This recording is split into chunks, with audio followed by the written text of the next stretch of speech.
Coming at you live from DNHQ in beautiful South Pasadena, California. This is the Blue Heaven Podcast. You're now home with Dodgers Nation and Jim Beam, ladies and gentlemen, but please do drink responsibly. My name is Clint. You can find me as Real FRG on Twitter and Instagram. That guy is the legendary. He's making sure you can't see what kind of water he's drinking because if you want to know, he's got to pay. You guys got to pay for it. But that's Doug McCain, DMac_LA. Doug, happy Friday. What is up, my man Clint? Hey, tough game yesterday. Lots of runs scored. The bullpen was in shambles, but not a good night for Julio. Not in the best mood after that performance from the Dodgers, and I'm not happy about Dave Roberts' decision to take Mookie out of that game. You big mad? Got some things you want to talk about? I'm big mad. Definitely big mad. Definitely Guys, big mad about that. Drop into the comments. Let us know what you want to talk about. Let us know about how on fire the team is, having lost one game in the manner in which they did. And let us know where you guys are representing Dodgers Nation tonight. Drop it in the comments. Drop them area codes, your cities, all that kind of good stuff. What?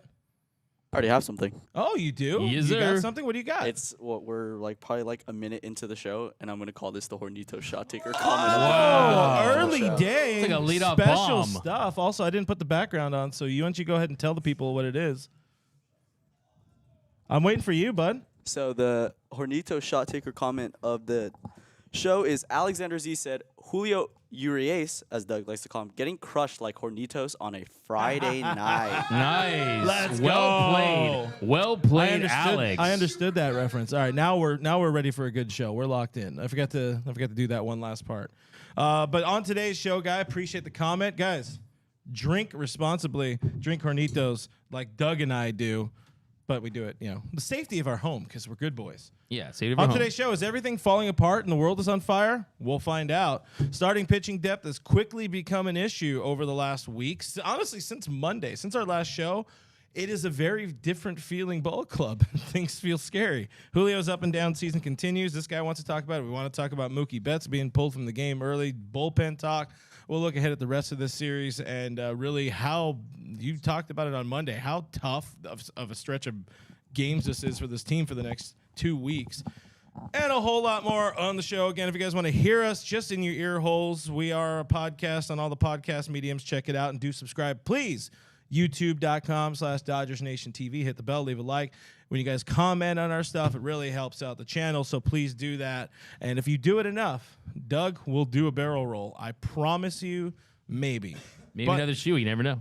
Let's get into the comments here. Let's see. David is saying hello to DKM, so both David and DKM are in the stream. Ruben, 805 Santa Maria is in the house. Joe Mama's in the house. If you said hi to Joe Mama for me. What's up, Joe Mama? How you doing? Thanks for rocking with us. I had to do it. They were with us. What's up, Joe Mama? Fellas and gals, says Elisheva over on the YouTube. Michael Carrillo getting into it earlier. He says we need to make a trade for a starter, even if we have to overpay a little, force the issue. Friedman needs to stop being afraid of his own shadow. We ran the polls this week, as we do on Tuesdays.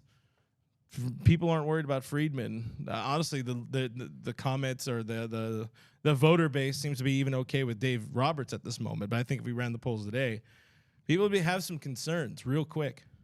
Yeah, I think you're coming off that tough loss, but I mean, really, this team has really got it together. They put it together of late. They're playing really good baseball until yesterday. But look, you can't deny the lack of depth that you're seeing, especially now the Dustin May injury. We saw last year with Walker Buehler a similar situation where they told us, hey, he's going to come back, he's going to be ready for the postseason, and you get the PRP shot, and you hope that everything was going to work out. But we never saw Dustin May in the NLDS. We never saw Walker Buehler in the NLDS. We never saw Dustin May in the NLDS. So, yeah, I'm a little concerned that of my trust level with this organization. I mean, I pet that dog a lot in the past, and it's bit me pretty hard. I don't know if I want to try to pet it again. So I'm a little concerned about Dustin at that point, May. it's on you if you keep petting this angry dog that wants to bite you. Yeah, and at this point, I think if you do feel like this team can legitimately contend for the World Series, if you feel good about the offense, you feel like they have enough pieces, you have a lot of these one-year deals going on with JD Martinez and the like, guys like that, I do think you owe it to yourself to explore the trade market. You guys know I've been after a starting pitcher trade since like the Sandy Koufax era, okay? I want me a starting pitcher trade. But the reality is there's not a lot of great guys out there as of yet. No names really have emerged. Some interesting names we could talk about in a little bit, but there's not that one guy. Like last year was Luis Castillo. I mean, there's not that one guy that really has a real few, but he actually pulled the trigger last year. So there really isn't that one guy that has truly emerged, but there are some interesting names. And also, too, there is some, like Bobby Miller, he's starting to emerge, starting to pitch better. Gavin Stone's coming off his best start. So they do have some internal options that I think are going to get an opportunity to step up and provide some depth and really see if they can be that guy. But yeah, when it comes to the postseason, you really need 3 strong starters. Right now, some of these guys looking rocky. Yeah, we'll dive more into that in a little bit. We got to get some more comments in here. I saw a comment earlier, a second ago. Someone asked Norman Rowe or Rao on YouTube saying, why send Covey down? I thought he was great. Those guys yesterday, not so much. Well, right now it's at a point of the revolving door bullpen, so the carousel bullpen. He came up and he wasn't going to be available for another 3 or 4 days to pitch again, and they need somebody like now. They needed somebody yesterday to happen to be available. Tonight should be better. You know, Dave said yesterday, and we'll talk more about that because again, the whole Mookie Betts, getting the night off in the 5th inning. Dave wanted to stay away from some bullpen arms, which makes sense. You know, they're in the middle of I think a 13-game stretch, and then it's 22 in 23 days or something like that. They're playing a lot of baseball, and it doesn't help when you have a 4-inning start followed up by a 4-inning start and then a 3-inning start mixed in there. Right now, Tony Gonsolin's kind of the ace of the staff. Hopefully he goes deep tonight. I probably just cursed it. Hoping the best for the cat, man.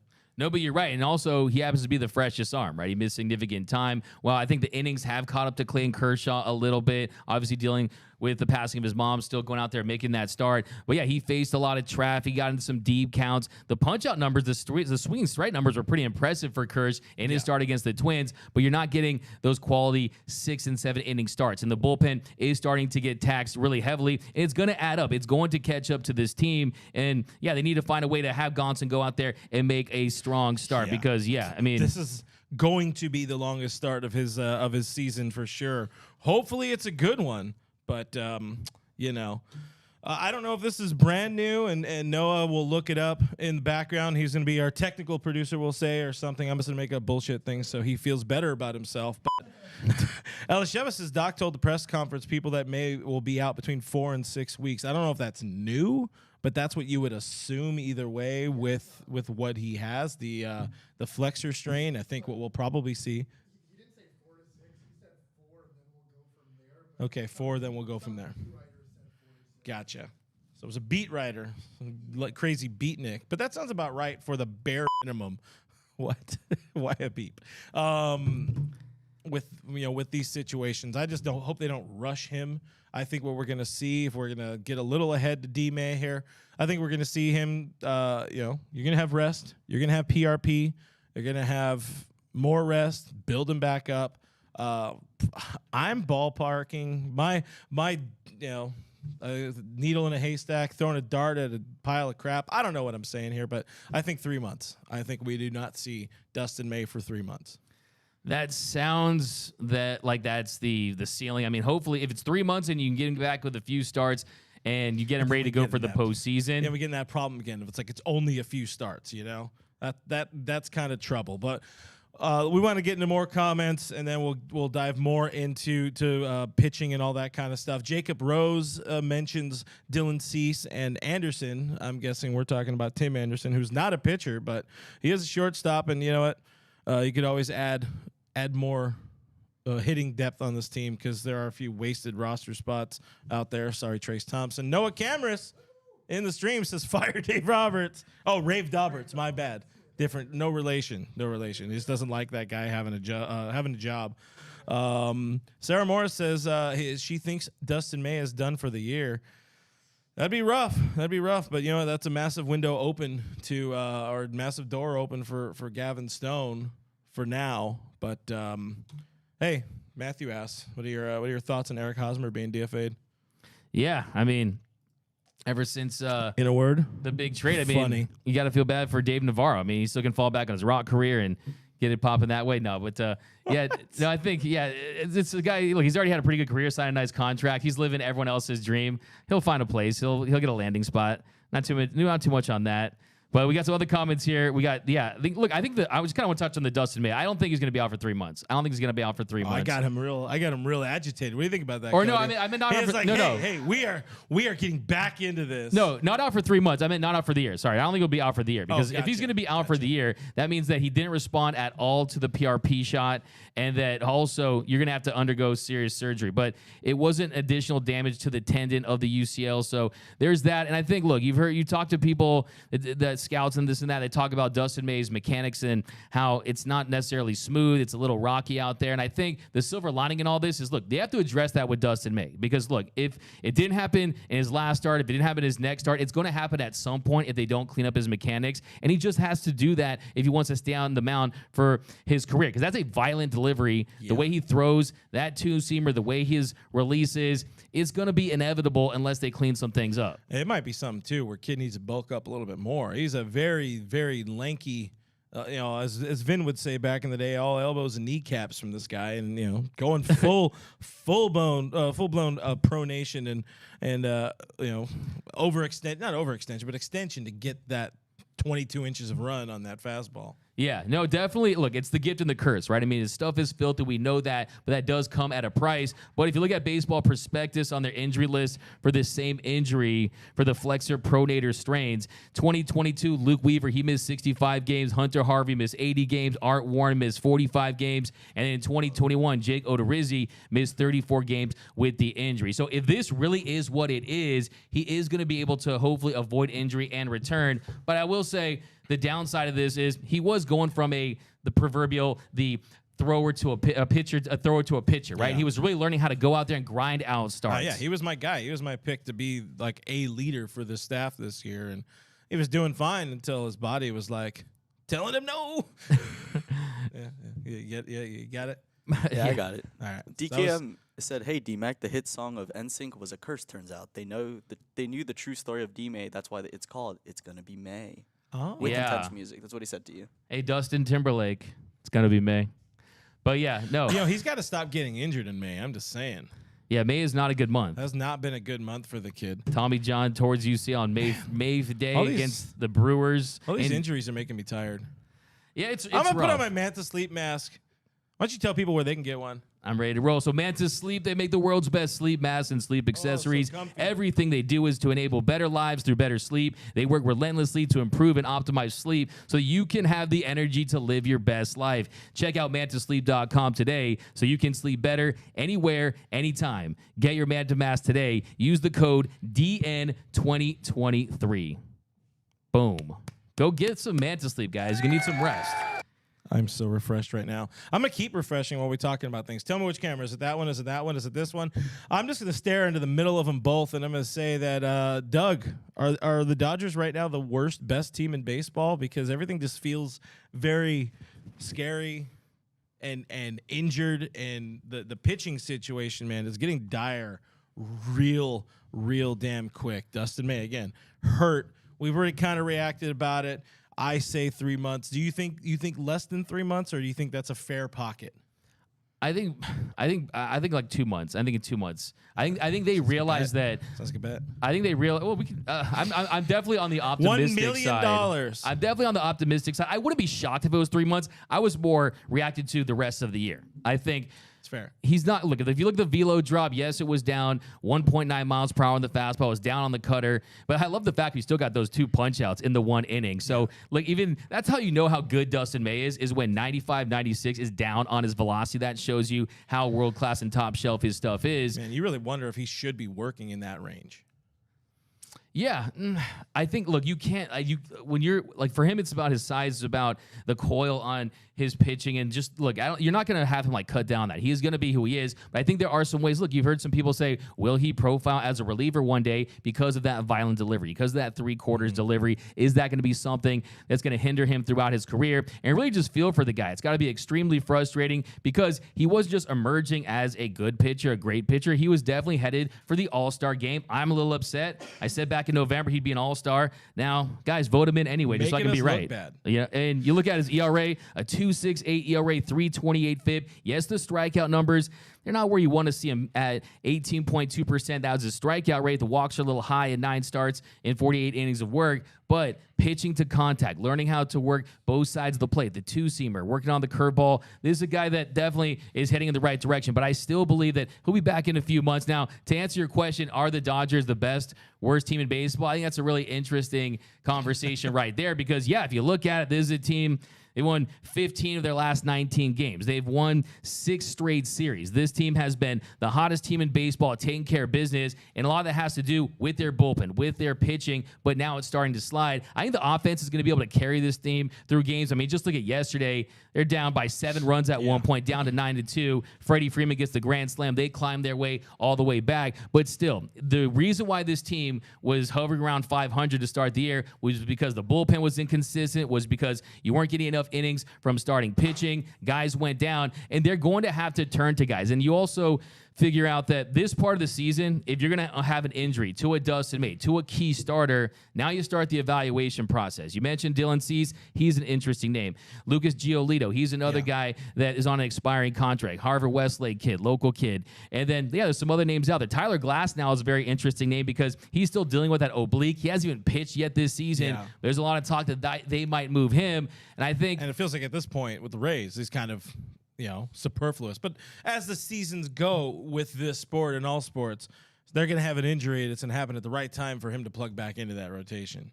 Yeah, but the thing is, they want to maximize everything they can for players that are an asset. So, there has been some talk that just they don't see eye to eye down Tampa Bay with him and Glass down the organization, and maybe they do move him at the deadline. And look, if you're going to go make a starting pitcher trade, I think you look at what does this rotation bring when they are at their very best. And you look at Clayton Kershaw. He's not a high velo guy. He's a command guy that has a filthy slider, works in the curveball. Julio Urias, he needs to improve his command tremendously if he wants to get back to the pitch that we saw that finished 3rd in the Cy Young last year, that finished 7th the year before that was headed for a massive payday. So I look at, if you're going to go out there and make a trade and you do have your doubts about Dustin May when he returns, I think you need to go out there and get a high velo guy that brings that different look to a lineup that you might be facing in the postseason, because you don't always want to go against lefties, right? And you got Kershaw, Urias. You don't always want to go against guys that rely on off speed. We know velo plays up. Velo is king in the postseason. Another guy, Aaron Nola, not a big high velo guy,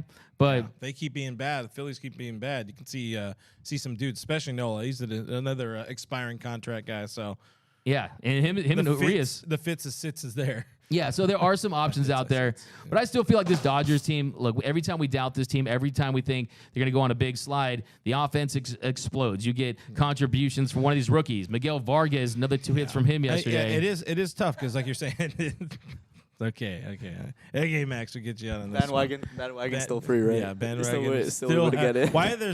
Is this just the biggest train in the world, or just nobody want to buy your free tickets to the Miguel Vargas We Express? Still have spots available. I mean, come on now. I thought we were going to sell fast than Drake tickets. I mean, come on. Miguel Vargas fans looking a lot better at the plate. So, I mean, what do you think of that? What's your take on that, though? The offense is there. The bullpen, it's like the 12th and 13th guy in the bullpen just are kind of doo-doo, whoever they may be. I've been, he had a nice stretch, but I've been down on the Yency train all season. I think people are trying to get off the train at the next stop.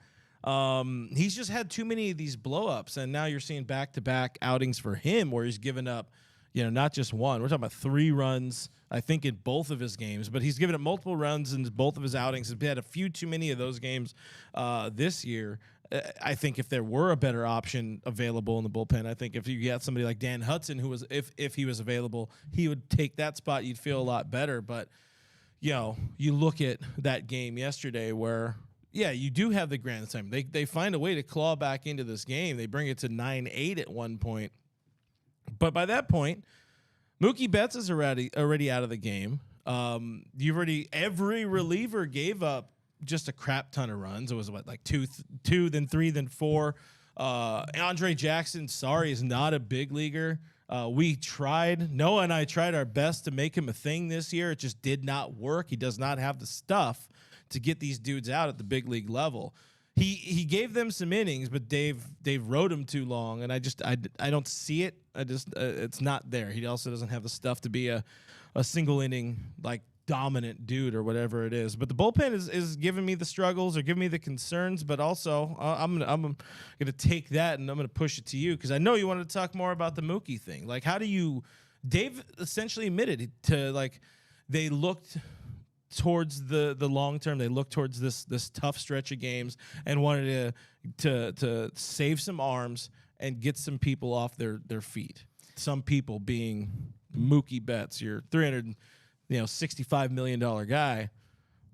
You're taking him out in the 5th inning of a ball game because it's 9-2 or 9-3 or whatever it was. Yeah, 9-2. no. I mean, I want to respond to all the points you made. I think Daniel Hudson, I love what you said about Daniel Hudson and the fact that, yeah, that's going to change a lot for this team. If he can come back and look 80% of what he looked like last year before he had the ACL injury, that's going to change things. You're not going to worry about Yency Almonte as much. And yes, I called him Yency Almonte. I was high on him, but this year hasn't been the same. He did have a 5-appearance scoreless streak, but the issue with him, 2-seam fastball, the sinker, the sweeper. The sweeper is actually an effective pitch for him. He just can't locate that 2-seam fastball, and he's leaving. Locate both, honestly. Yeah. Well, I mean, the And they sweeper, work you off kind of of want each the other. sweeper outside the zone, but the 2-seamer living out over the plate, you have to avoid the meat of the plate if you're Yency Almonte because, look, the margin for error for a guy like that isn't as high.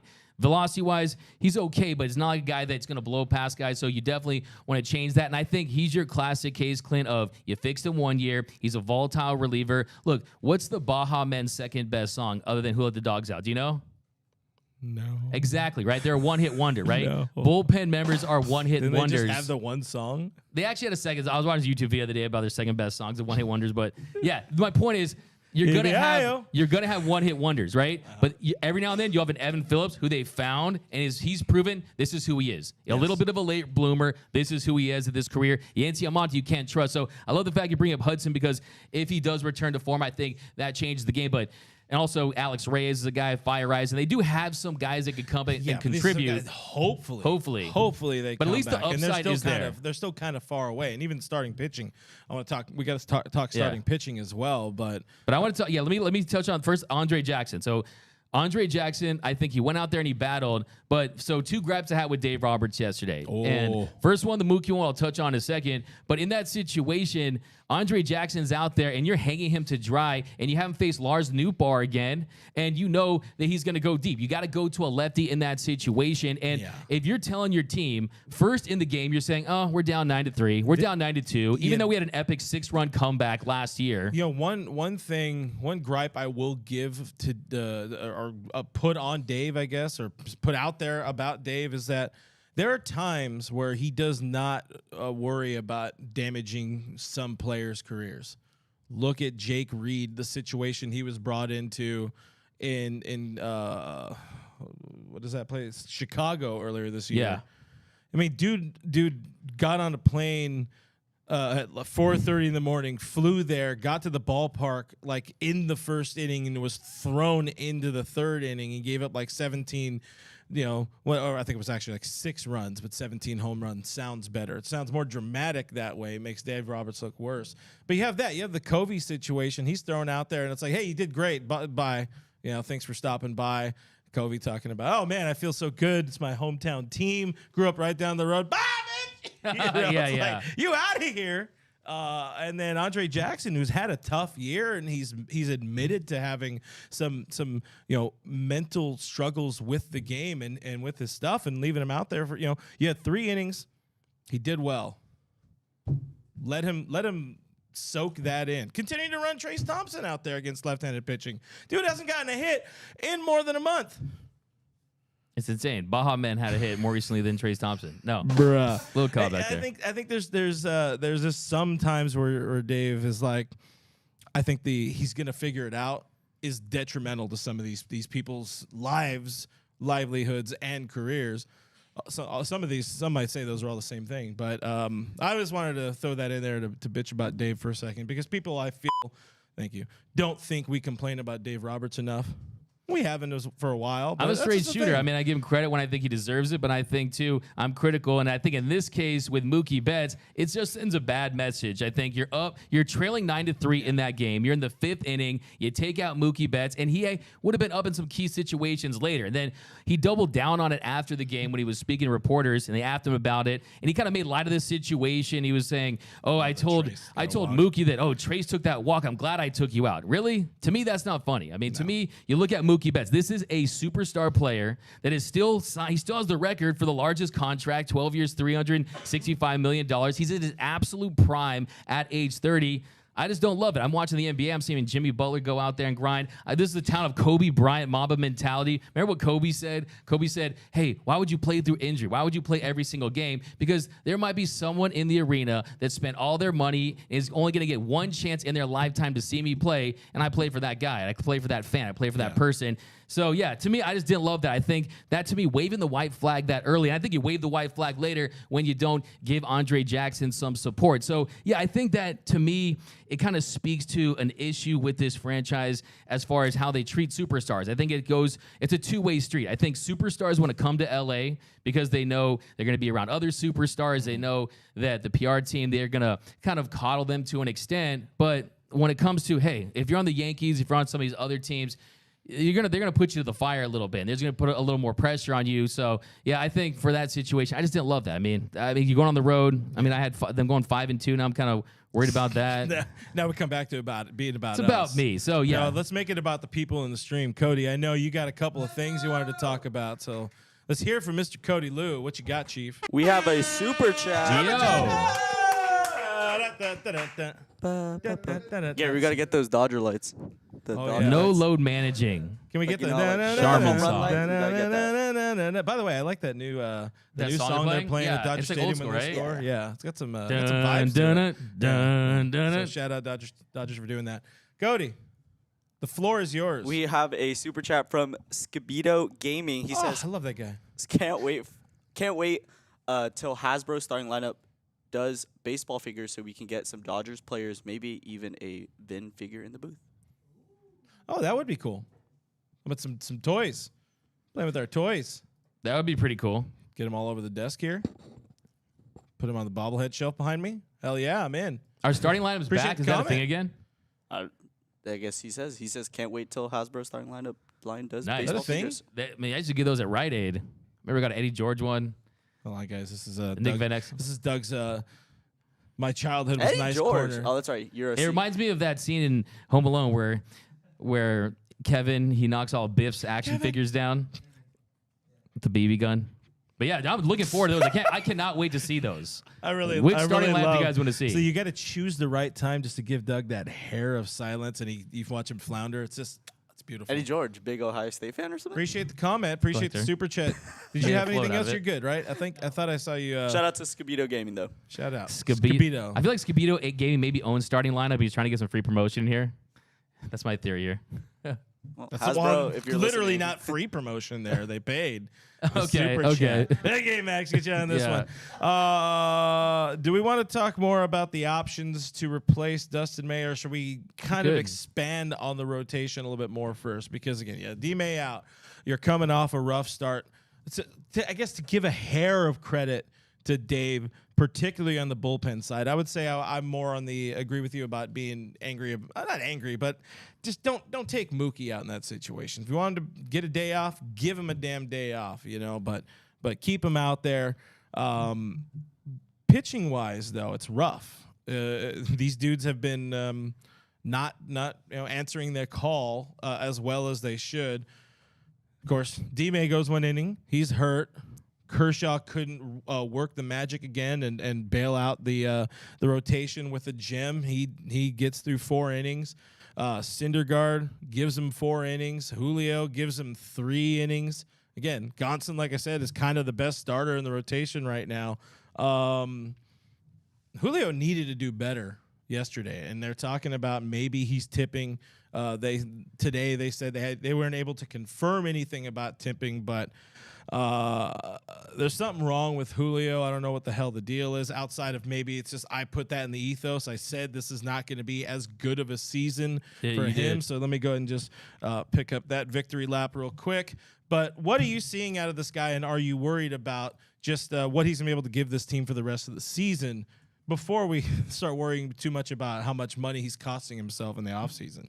Yeah, I mean, for starters, I'll say I rewatched the home runs he gave up yesterday. He was not tipping pitches. He was not executing pitches. I mean, if you look at how badly his misses were, I mean, you saw Will Smith setting up low and away, low and in, and he's literally going middle, and they're just crushing. I mean, those are BP heaters. I mean, you're talking about a guy getting raked for 1,596 feet worth of home runs in a game. First Dodger since Ben Wade in 1954 to surf up 4 dingers in a game. So, yeah, and if you look at so far in the season, 228 home runs per 9. So that is a problem this year. But really what you're seeing is his stuff just isn't as good this season. If you look at some of his baseball advanced stuff, really the run is still pretty consistent. The vertical movement, the horizontal movement is there. It's just he's not a guy that can live in the middle of the zone. He has to avoid the heart of the plate. When you're seeing the best version of Julio Urias, it's a guy that's on the black, that's working the edges, that's up in the zone, that's down the zone, that has the depth on the changeup, that has the depth on the slurve,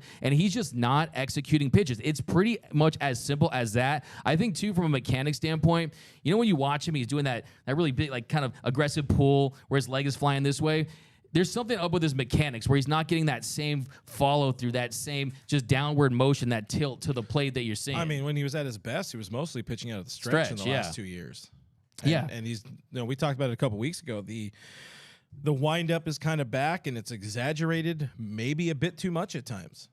Yeah, I think there definitely is something that they should look at. I think you take Julio Urias when he's at his best. He's at this in the stretch. He's not worried about anything else. And he's going out there and making pitches. Another thing, too, he's been getting rocked on the road. A 7.61 ERA compared to a 1.99 ERA at home. Another thing, too, that changeup is just not as good. So there's really 2 things with Julio Urias. They are raking against his fastball, and that has a lot to do with the fact that he's not locating it well, hitting almost 300, hitting over 560, slugging on it. So they're tattooing his heater. 14 home runs. 14 bombs on the air. Yeah. Tied for league lead. Tied for league. And if you just look at the rate stats, like I said, 2.28 home runs per 9. I mean, that's second in the league. That is high. And he's a guy that can live off solo home runs. It's just about avoiding 4 home runs in 1 inning, avoiding multi-inning home runs, and we've seen that multiple times. So against Pittsburgh, we saw these nightmare innings, and I think for him, there's a mindset thing with Julio Urias where if some guy goes deep on him, he wants to challenge the next hitter, and he wants to throw it right past him. But sometimes I think you have to kind of respect the fact that sometimes you just don't have the feel for your stuff that night and kind of work around guys. And I think some of his machismo, some of his moxie, at times it definitely helps him when he has it. Like we saw in the 2020 postseason where he got the final outs, the NLCS and World Series. But sometimes I think it does work against him, is that competitive fire. Sometimes you have to know what you have that day. Sometimes you're in the 14th round of a boxing match and you're a little woozy, right? You're not going to go out there and throw haymakers. So I think for Julio Urias, that's the other thing, too. If you look at that changeup, last year, opponents hit just 2 home runs off that cambio. Shout out to Jerry Harrison Jr. This year, he's already given up 5. Spanish. Le cambio. He's already given up 5 home runs off that changeup compared to 2 last year. So, yeah, I mean, a 4.39 ERA, the numbers don't look great. He really has had 3 clunker starts this season, but he also, I don't know if you heard the story where he went into Dave Roberts' office and said, enough's enough. I'm going to be back. I'm going to be Julio Urias. Well, if he's got to do that every 3 or 4 starts, so be it. Maybe that's what he needs to do. Like this. Exactly. I mean, going against the Cardinals on the road. So, yeah, it was just a tough outing. He hates opening a critical road trip. Not even critical, but a tough road trip for this team. Doing it it's not doesn't put your team in a great position if you're giving up all them run points. #analysis.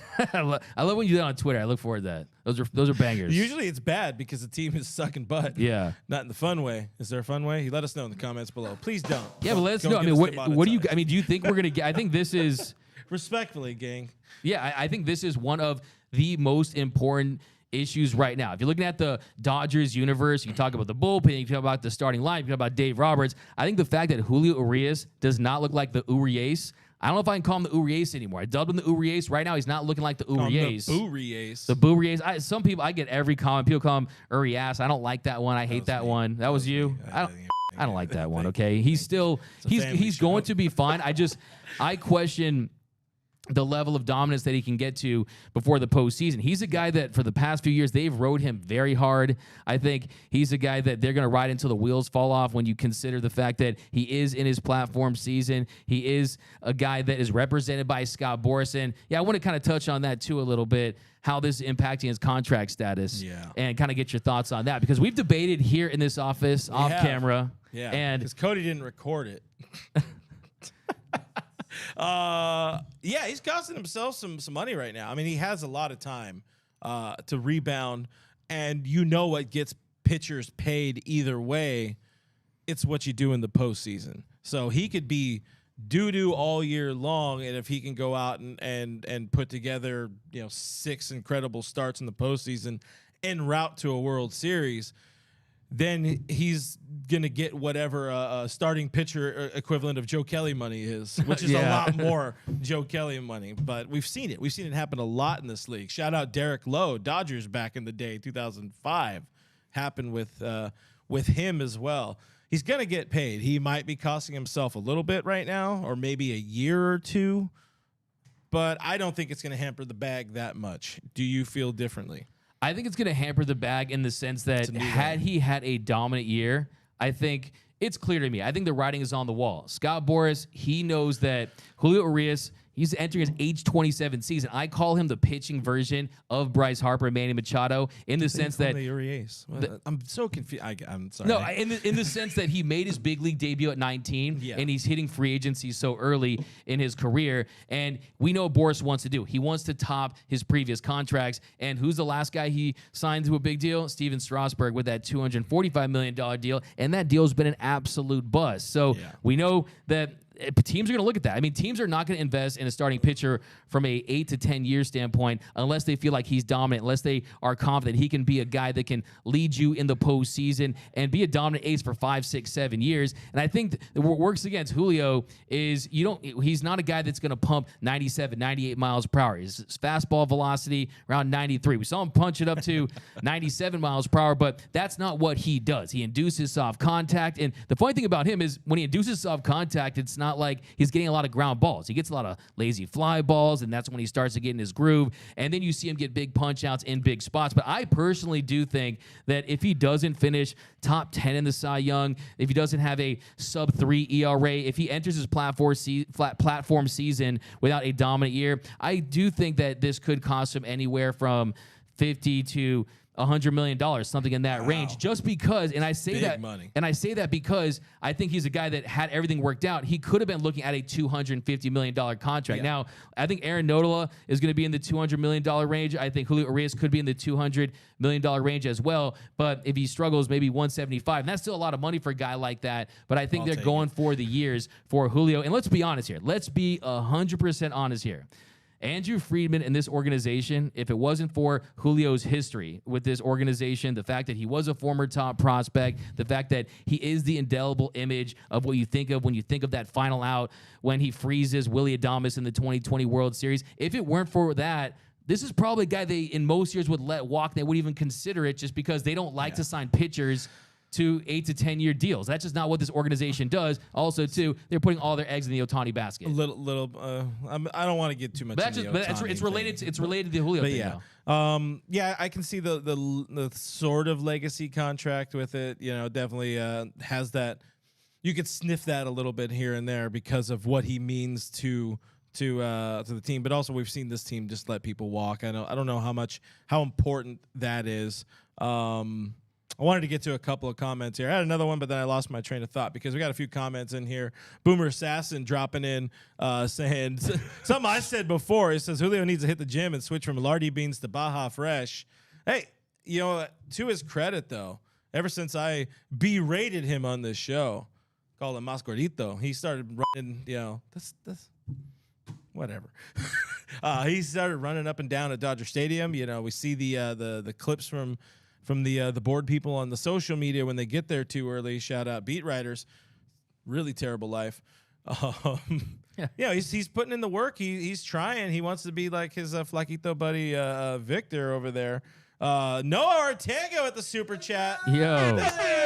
He said at least Julio Urias is getting more affordable. So, and Noah's right on with you on that. Yeah, and that's what I slacked you this morning. Thank I said the angle that I'm going with is the positive side. Now they know. The silver lining in all of this is that, yeah, I mean, there was a chance that he could have priced himself out of Dodger Stadium, out of being on this team in the future. But if his value drops to the point where the Dodgers say, hey, we know that this guy is still going to be a number 2, 3 starter for the entire career. He's a guy that goes out there. He's already 6 years removed from that shoulder injury. So he's been durable. He's been an innings eater. And I think this organization, they like him at a certain price, but it's Scott Boras. It's a number that's going to be high.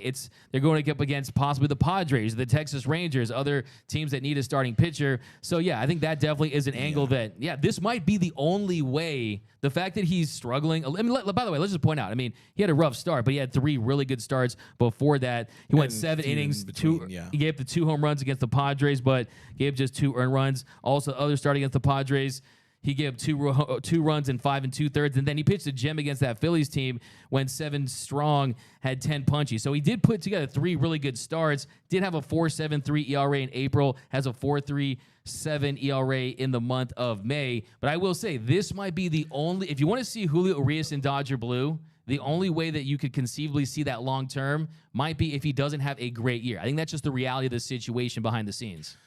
Diane Schroeder says, smash the like button. Yo, for smash Dodgers that like Nation. button. So you guys should definitely smash that like button. Leave more comments because it helps us out in the algorithms. Craig Osterberg says, Julio, well, I didn't want to read that one, but he says he needs to go down to the schoolyard. I don't know what that one means. I think he's picking a fight. But noted MLB insider, hepatitis see you later, says, Dodgers better not pay Patrick Corbin 2.0. It's an interesting comp there. Corbin's on a real bad contract. You got something? You got something for me? I thought I saw there was like, oh, well, I feel lied to. Gary's going crazy in the comments. Not that one, but Gary A says Julio got complacent and comfortable. Yeah. He just says, I would pay him number 2 or number 3 money, not a penny more. Yeah, I think I'm on the same page with you on that. He says, who is Otani's agent? Who's on Nez Bazzello, CAA.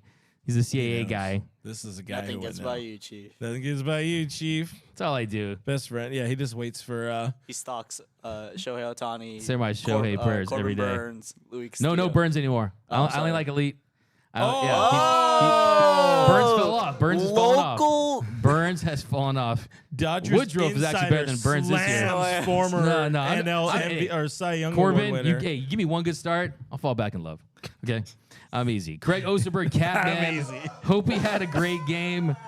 Easy to impress. Michael Carrillo, I think trading for Nola is worth it. Yeah, that sounds like something I'm cooking up on the side, but I still think. That sounds like something I'm cooking. Way to give Doug McCain here some ideas for the Dodger Dog Meter. Coming soon.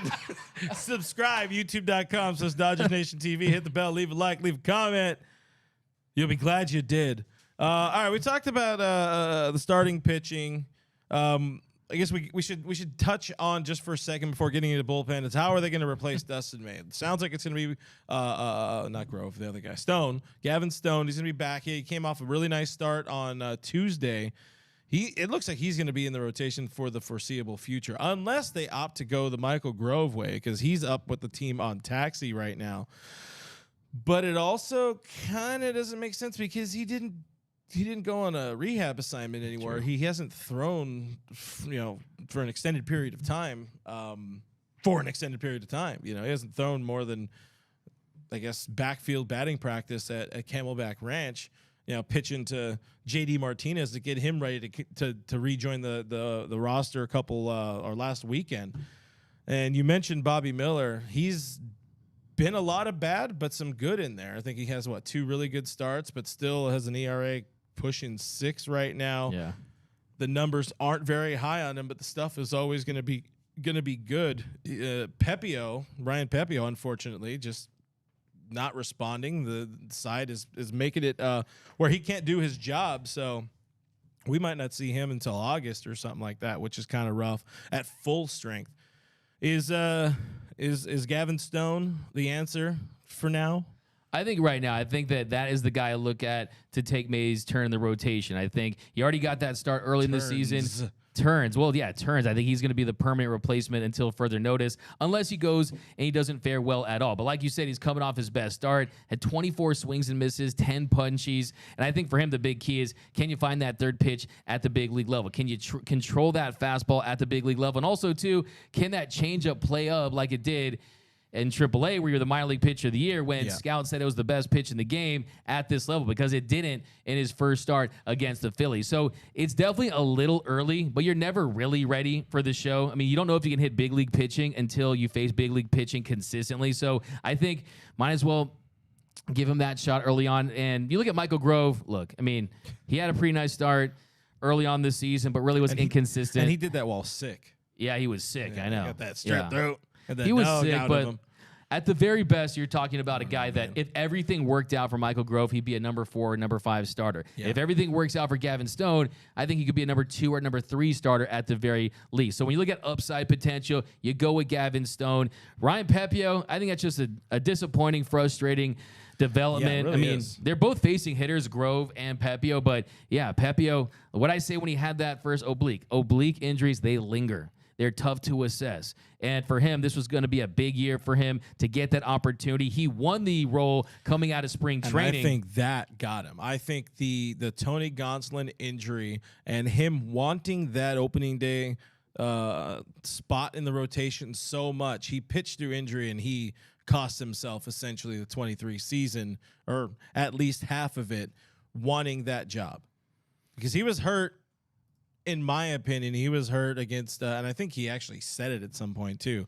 He was hurt in a spring training start, his third to last start spring training against the Cubs, and I was there. He was pulled early, but he looked kind of like he was moving. You could see him kind of grabbing at his side a little bit. And you saw the same one in his second to last start, and then in his final start getting pulled early in Anaheim, and then a couple days later, it's like you made the roster, but you're going on the IL, Michael Grove. Come on down.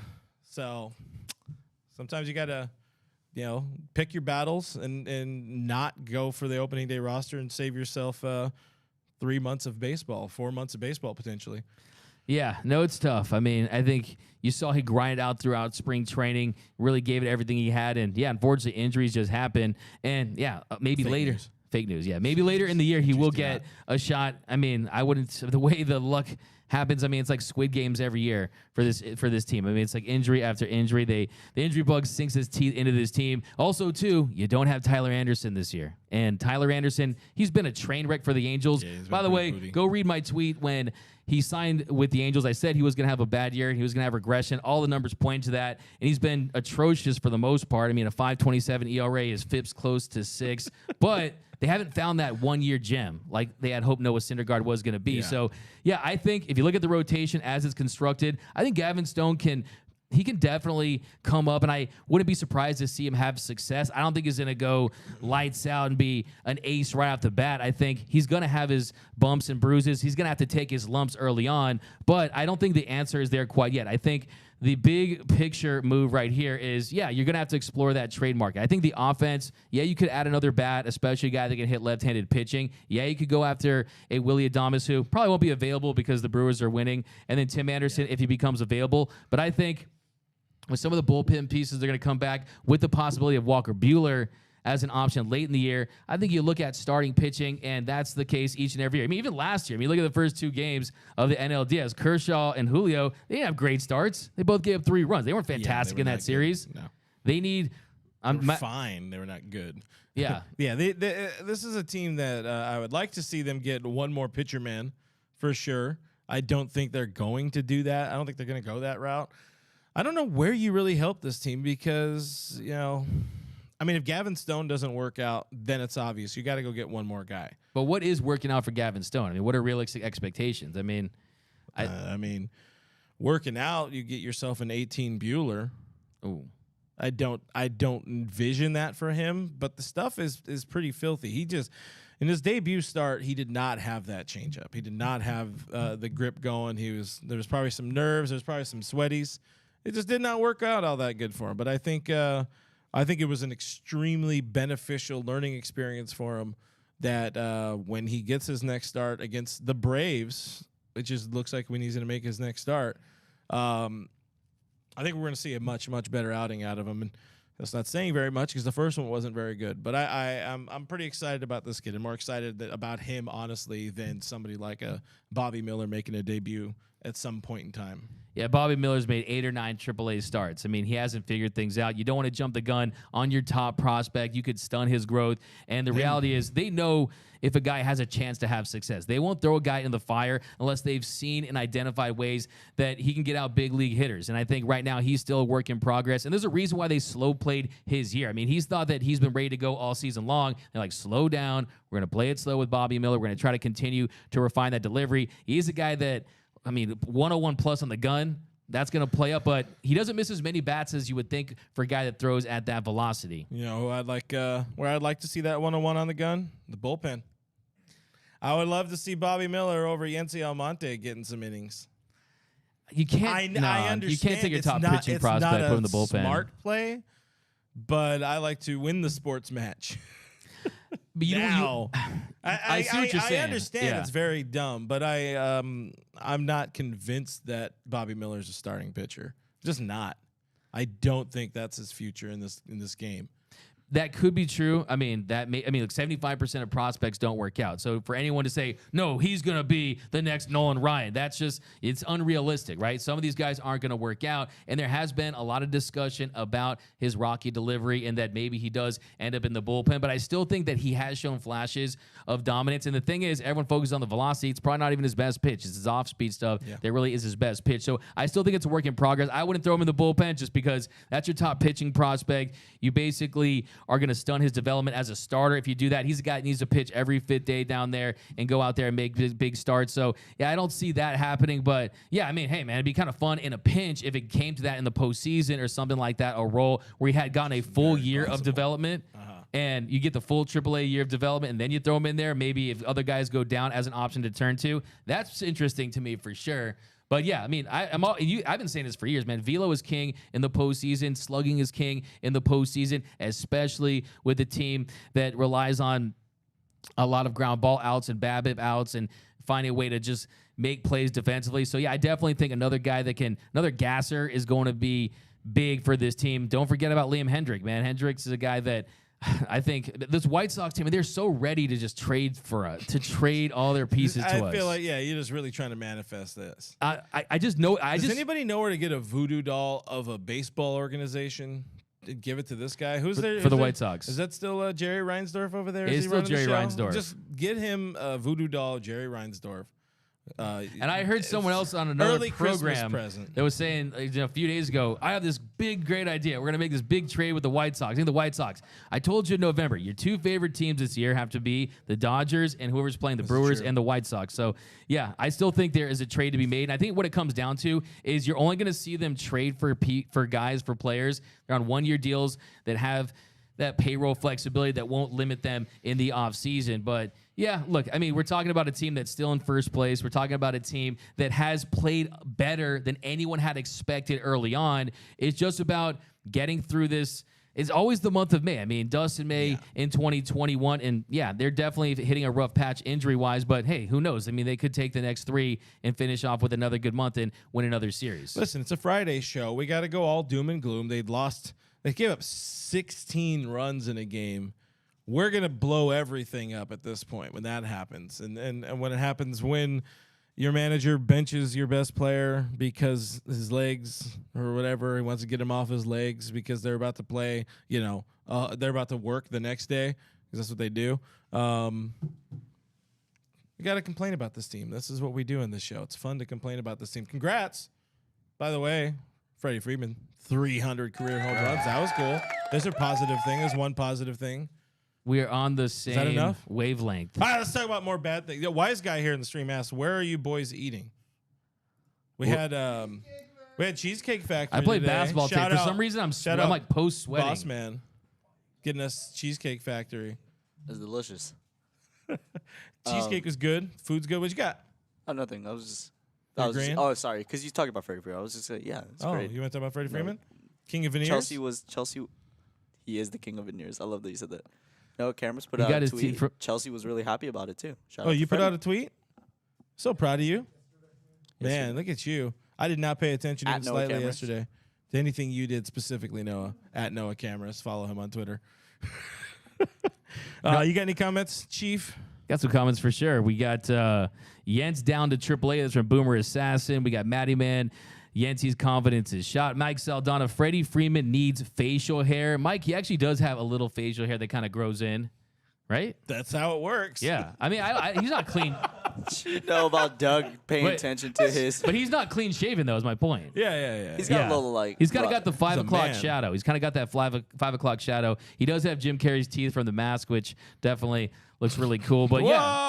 No, I do. know about the news. But I will say though, we should shine some light on Freddie Freeman because I mean, once again, yes, Max Muncy. If you look at OPS and if you look at the season as a whole, you could probably say he has the best numbers. But once again, he really is the Dodgers' best player. I mean, he really is the Dodgers' best player. And yesterday, he gets the home run off Cabrera. By the way, don't you love it when they always point to the ball like it's a pop-up?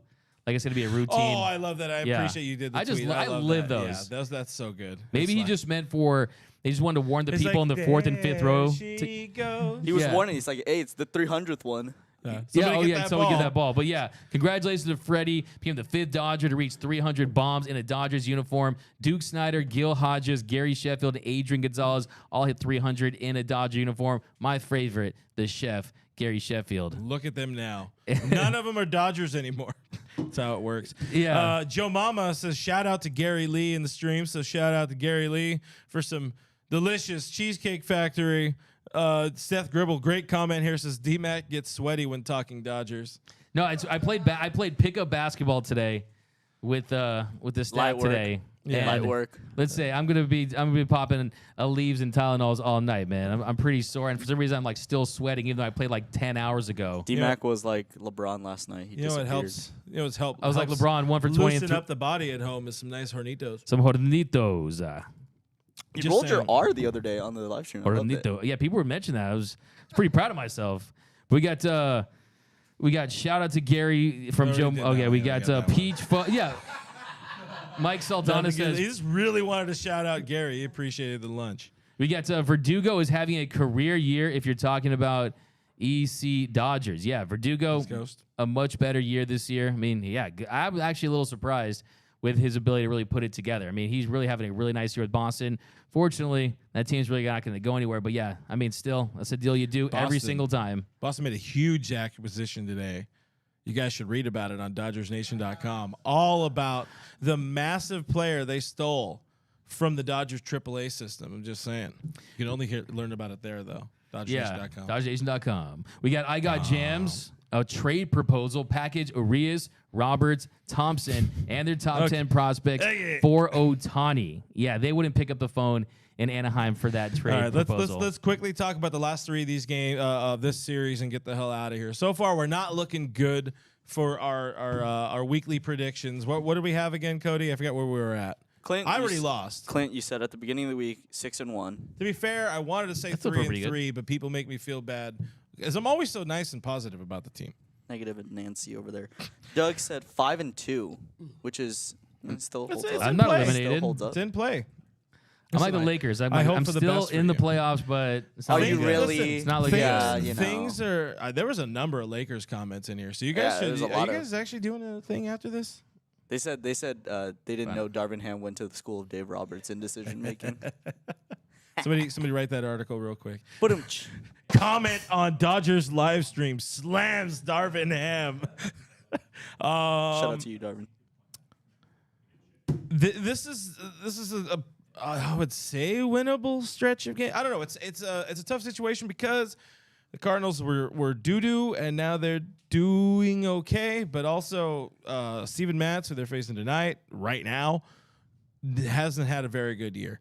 Miles Michaelis has not had a very good year. Jack Flaherty has had a booty of a year, and you got Gonsolin, Syndergaard, and Kershaw going against them in that order. You would feel confident about taking at least 2 of those. I mean, I think they have to come out of here splitting this series. Yeah, no, they should absolutely go to town on Matz. He's had a terrible year against right-handed pitching. He's faced a lot of bottom 10 offenses, so there's no reason why they can go out there and just go to town, go to work on Mats, score a lot of runs, and hopefully they flip the script on yesterday's game and put up a ton of runs in St. Louis. But yeah, that Cardinals offense, they're hot right now, and it's going to be tough. We saw that. Yeah, it'll be tough sledding. Don't worry. Thank you. BP Julio is not in the lineup tonight. He's not pitching tonight. You got something for me, Kimo Sabi? I got a super chat. Super chat, let's go! Sorry, we left you hanging on that one. George L for 999 said, traveled to St. Louis for the series. Met Dave through an umpire friend. He's one of the best guys you can meet. Doesn't look like he's making many decisions. Assistant coaches mostly and GM. Oh. George, are you an insider? Random fan in Wow. Super Chat slams Dave Roberts. I mean, we knew that in 2017. It's the computers, you know? No, look, These it's damn computers and their macro processing. I don't know, man. I mean, I've said it before and I'll say it again. Dave's skill doesn't show up in box scores. Dave's skill doesn't show up with the moves that he makes. It's about just building this culture, giving young guys confidence. I mean, James Outman, Miguel Vargas, they all rave about him. So, yeah, people can say everything they want about Dave Roberts. And, yes, he definitely should be criticized at times. But, yeah, when it comes to decision-making, pretty much throughout all of Major League Baseball, it's a collaborative effort. There's a lot of matchup playing and this and that. I think yesterday, like I said, Andre Jackson, I didn't like that. But, yeah, there's always going to be the case pretty much in this day and age. You're going to see that. So we got 3 games, and then we'll be back on Monday, I think. Yes, we'll be back on Monday. So I'm going to give you the Clint cure to end this show.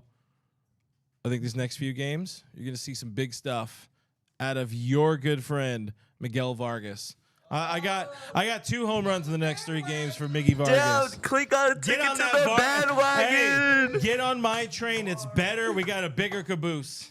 Man, I love that. Thank you. But that's about it, guys. We appreciate the comments. Miggy. We appreciate you guys hanging out with us. Did you have to? Do you want to reply? Do you have something to say about my good it's giving friend me warm and Miguel fuzzy Vargas? feelings. I'm glad it took you this long. Just for you. I think, hey, give him a lifetime contract. I think you should give him to Wander. Okay. Give him the Tatis deal. We need to get Ohtani just to put some players around Miguel Vargas. That's what I think.